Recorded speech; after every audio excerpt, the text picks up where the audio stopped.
Welcome back to the Daily News Roundup. Let's get you up to speed on what's happening around the world this Monday. Sounds good. All right, starting with a potential development in the Middle East. It seems there might be some movement towards a ceasefire between Israel and Hamas. Yeah, it looks like a deal might be on the table. It would involve the release of those hostages held by Hamas. That would certainly be a step in the right direction. Any details on how that would work? From what we're hearing, the release would be phased, with 3 hostages being released immediately and then 4 more after a week. So a gradual process. What's Israel offering in return? They'd be gradually pulling troops back from those heavily populated areas. And apparently there's also discussion of a specially monitored passage for civilians to move more freely. That would be a big step towards restoring some normalcy. Definitely. And on top of all that, there's even talk of releasing 1,000 Palestinian prisoners. Some of them have been serving sentences of 15 years or more. Wow. It sounds like they're really trying to make this work. There's a lot of internal pressure on both sides to find a solution, so fingers crossed this one holds. Let's hope so. Now, shifting gears to a rather grim story coming out of South Africa, those videos that surfaced showing those trapped miners, it's just heartbreaking. It is. It's pretty awful. The conditions those so-called Zamas are facing down there in that abandoned gold mine, it's really dire. The fact that they've been trapped there for months after the government cracked down on the illegal mining. Yeah, authorities basically blocked any access to food or water, trying to force them out. It's a controversial tactic, to say the least. Definitely, and it's drawn quite a bit of criticism. Understandably so. But it seems things are finally moving in the right direction. Well, a court order has finally forced their hand to start rescue efforts. Thank goodness for that. Hopefully they can reach them in time. On a different note, Spain's taking a pretty drastic step to address its housing crisis. A 100% tax on homes bought by non-EU residents. A bold move, for sure. Prime Minister Sanchez, he's blaming foreign buyers, mainly from the UK, for pushing prices up. So this is an attempt to cool things down. Yeah, discourage those foreign investors. But, gotta wonder how this is going to play out for the Spanish housing market in the long run. We'll have to wait and see. Now, on the home front, WNBA star Caitlin Clark has been dealing with a pretty scary situation. Yeah, those threats and sexually explicit messages she's been getting, just awful. And it's not an isolated incident either. Remember that case with the other female basketball player? It's disturbing, right? It really highlights the kind of dangers women in the public eye have to face these days. Absolutely. But at least in this case, they caught the guy. Yeah, tracked him all the way to an Indianapolis hotel. Could be looking at 6 years behind bars. Let's hope that sends a strong message. Now, for something a little lighter, there's a rare comet that might be visible soon. Comet C-2024-G3, or Atlas to be exact. Astronomers are saying it could be a once-in-a-160,000 years kind of event. Wow, now that's something you don't see every day. Any advice for those of us hoping to catch a glimpse? Well, if you're in the southern hemisphere, you're in luck. It's supposed to be as bright as Venus. In the northern hemisphere, a bit trickier. Still worth a try, though, right? Definitely. Find a spot away from city lights, maybe grab some binoculars, and look towards the eastern horizon just before sunrise. All right, duly noted. Switching gears now, there's some drama unfolding in the world of K-pop. Seems like the group New Jeans is at odds with their record label. Yeah, and/or. They're claiming their contracts are invalid. And there are even allegations of bullying and harassment from the company. Pretty serious accusations. Definitely. But the label denies all of it, of course. So where does that leave things? Well, Andor's gone and filed an injunction to block the group from signing any independent deals. Things are escalating. Wow. This could have some ripple effects in the K-pop world. Yeah. Speaking of things escalating, Brazil's been hit with some devastating landslides. Yeah, all those heavy rains. The city of Ipatinga got hit particularly hard. At least 10 people confirmed dead so far. That's terrible. Rescue crews are doing what they can to find survivors, but with all the devastation, it's a tough situation. Our thoughts are with everyone affected. Now, some news out of Ghana. Seems like the new president's taking aim at that controversial cathedral project. Yeah, the one started by his predecessor.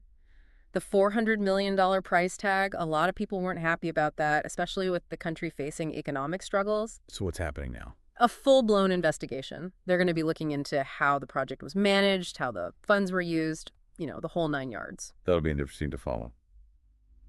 In some brighter news, a German-Iranian woman who's been imprisoned in Iran has finally been released. Nahid Targavi. She was held for over 4 years, convicted of forming a group that threatened national security. That was a case that drew a lot of attention from human rights groups. For sure. Amnesty International, they were among those who condemned her imprisonment. So her release now must be a big relief for her and her family. Absolutely. And this comes at a time when relations between Germany and Iran are already pretty strained. Definitely adds another layer of complexity to the situation. Now, some tragic news from Nigeria.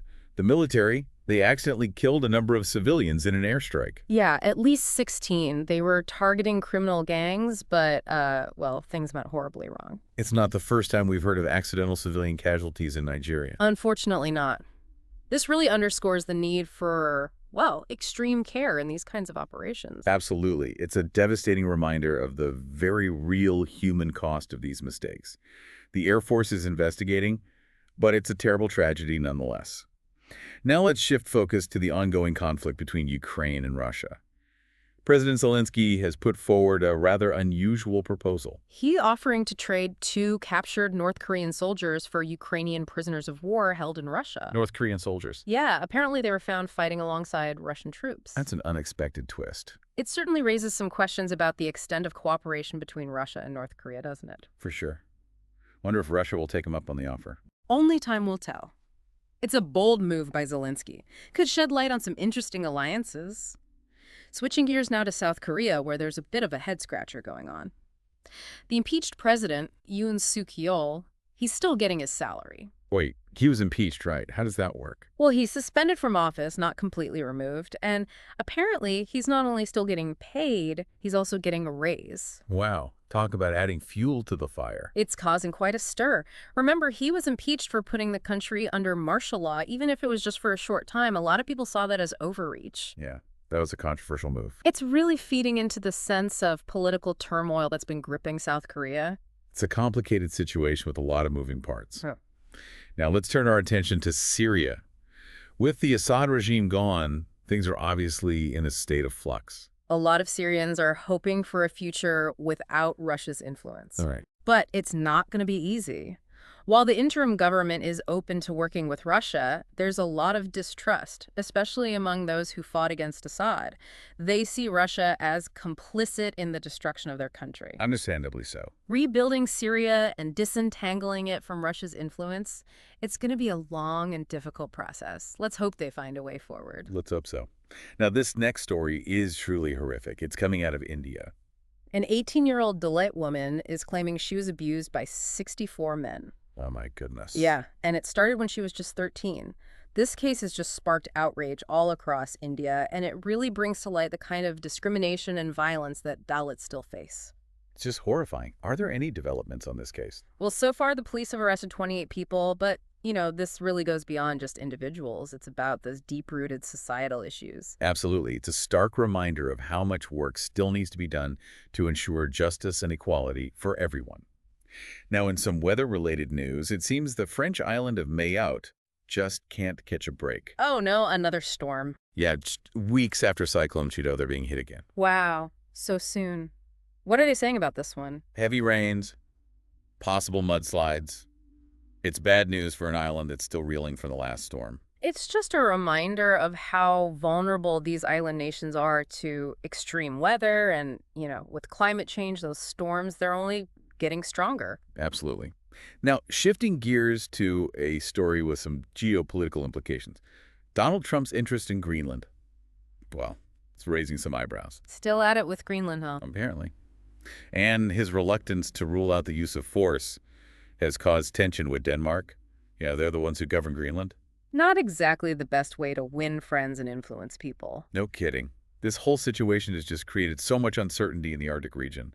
Speaking of uncertainty, Joe Biden's leaving the White House with approval ratings that are, well, let's just say they're not great. Yeah, his presidency has been a bit of a roller coaster. International crises, domestic challenges, it hasn't been easy. It's going to take some time to really assess his legacy. Definitely. History's going to have the final say on that one.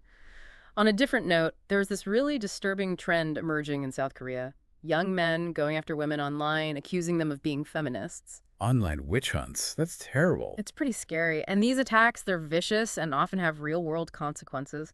Job losses, even physical violence. It's just another example of how online harassment can spill over into real life. And it really points to a deeper problem in South Korea: growing misogyny and anti-feminist backlash rooted in gender inequality. A lot of work to be done there for sure. Now, for something a little more lighthearted, there's a century-old murder mystery from British India that's still captivating people today. A cold case from the Raj. I'm intrigued. Tell me more. It involved a wealthy businessman, a courtesan, and a powerful Maharaja, a real-life thriller.